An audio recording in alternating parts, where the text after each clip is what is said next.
Hello, welcome and welcome back. I'm Aidan Swan and this is Ink for Artists, in which I test inks from the point of view of an artist. Today we are going to be testing Platinum's Carbon Black and Chou Kuro.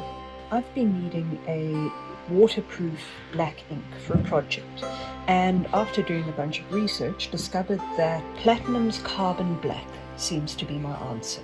I've been fortunate enough to have a sample bottle, not only of Carbon Black sponsored, but also of Platinum's latest ink called Chou Kuro. Just the packaging is sublime. I mean, that black on black matte and gloss box is just beautiful.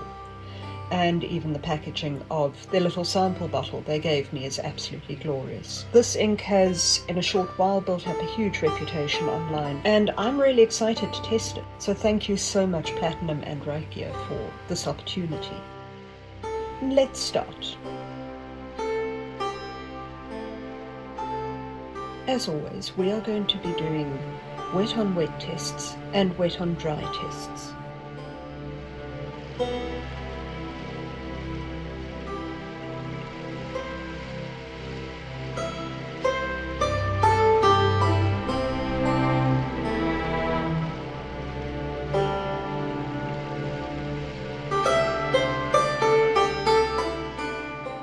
Carbon Black is Platinum's flagship product. It's universally known as an absolutely superb ink that is completely and utterly waterproof, that does not move.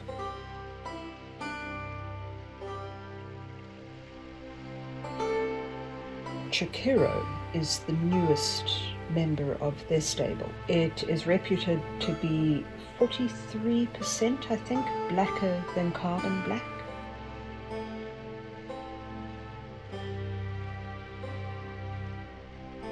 I'm going to start with putting down a sample of each ink to dry.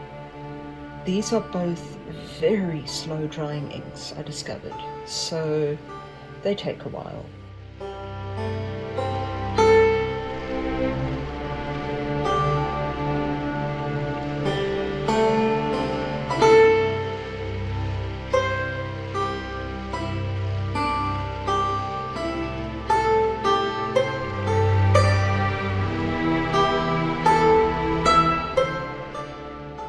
Now, let's do our wet on wet samples.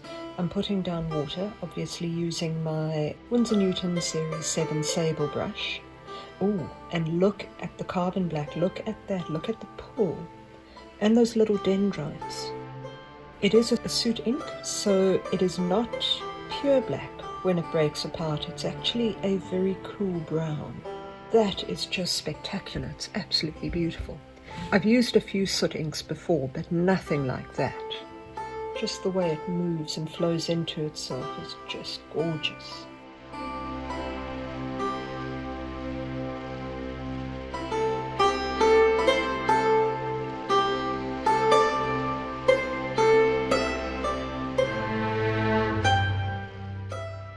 Let's see what Chou Kuro's got.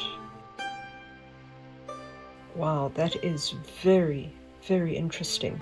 It is unbelievably black, and the weird thing is that it doesn't pull evenly like the Carbon Black does. It fragments. It pulls apart like the skin on the top of a cup of coffee. It's very, very interesting. The pigments that they're using are very large, which is obviously what makes it so black. And you can actually see them in a little bit of a crystalline structure when it breaks down in the water. Let's have a look at our chromatography.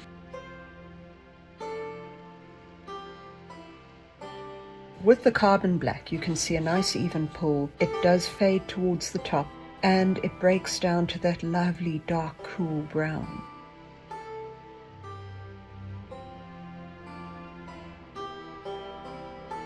With the Chou Kuro, there is no shading whatsoever, pretty much. It is black top to bottom. It pulls all the way up to the waterline. It's a very, very unusual ink. Now let's see exactly how waterproof they are. The project that I'm going to be using it on is going to be layers of washes over black work, so it's very important that it doesn't move. Now, I'm rubbing really hard there, and there is a tiny, tiny, tiny bit of pull, but virtually nothing.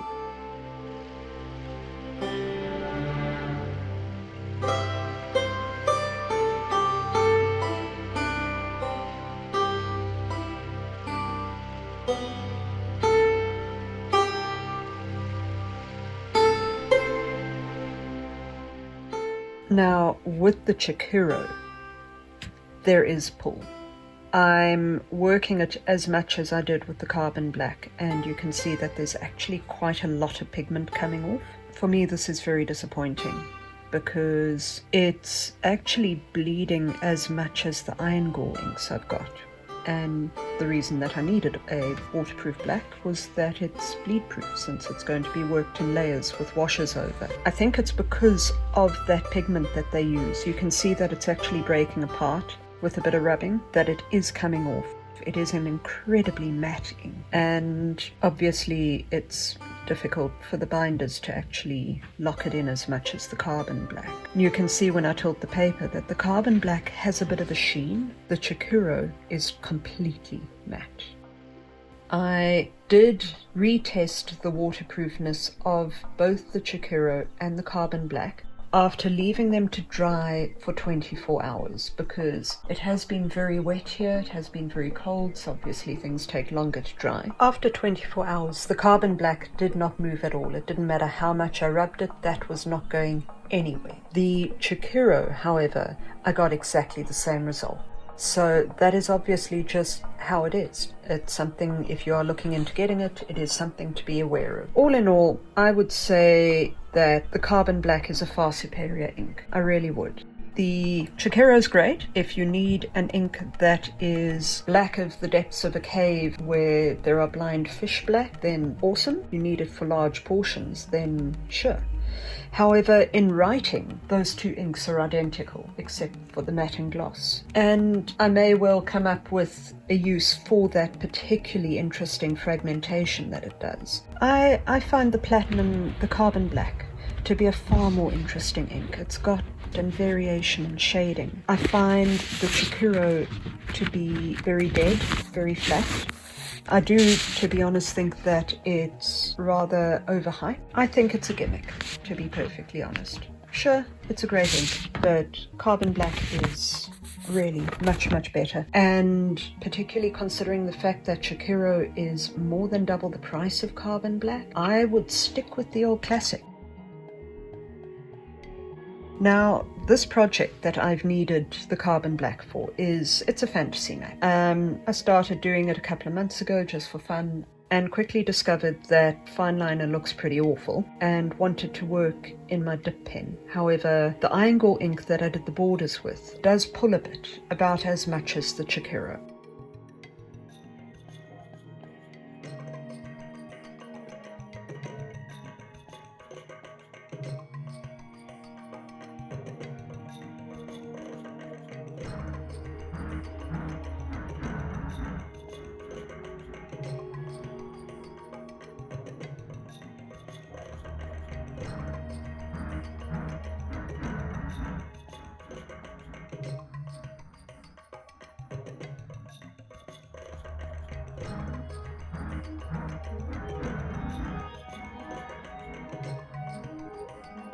So sit back and enjoy. Watch me write a few funny names and draw a couple of boats. It's all very cute. I did thoroughly enjoy using the carbon black on this. I really enjoyed the way that it moved and the way that it worked with my pen. I did make a massive mess all over my hands, because that's just me. However, I will definitely be investing in a full-size bottle now that I have finished my little test tube. I've gone with the good old English naming tradition, where things are just named by what they are, but in a different language. So I forget which languages I used. There's a wonderful website where you can type in a word and it will come up with what that word is in something like 50 languages. It's quite amazing. So my land is called land pretty much. My sea is called sea, but it sounds fun because it's in a different language. Fun fact, I was brought up on a yacht and I really, really hate boats. I'd be a terrible pirate. I'm now going to be going over all of this fine liner work that I've done on this map with my dip pen, because just look at that, it looks so much better. That's what I was going for. And when I finally finished with all of the inking, both the black and the color, it's going to be heavily aged and probably velumized too, because I want to see how far I can take this. I'm not going to be finishing this map for a while, so you're unfortunately not going to get to see the finished thing. I will obviously be showing it on my social media when I have finished it, but it's still a long time to go and I'm playing with it in between doing other stuff.